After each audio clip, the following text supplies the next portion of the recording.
Vážené dámy a páni, milí priatelia.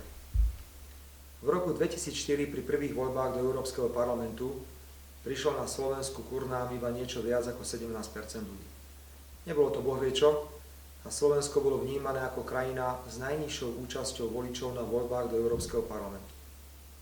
Za 5 rokov sa však veľa zmenilo. Slovensko a jeho členstvo v Európskej únii, to je úspešný príbeh. Spomeňme si na Schengen. Aké bolo ťažké cestovať, ako je dnes ľahké prekročiť hranice cudzieho štátu. Ani si to v podstate nevšimneme. Alebo spomeňme si na plynovú krízu.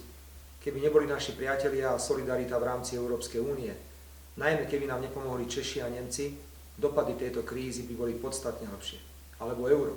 Keby sme euro nemali, tak dnes zám platíme 41 korún a nie 30, ako bolo stanovené v júni v roku 2008. Naviac euro nám stabilizovalo finančný systém a významne sa zhodnotili vklady a úspory ľudí a určite sme pomohli aj podnikateľskému sektoru.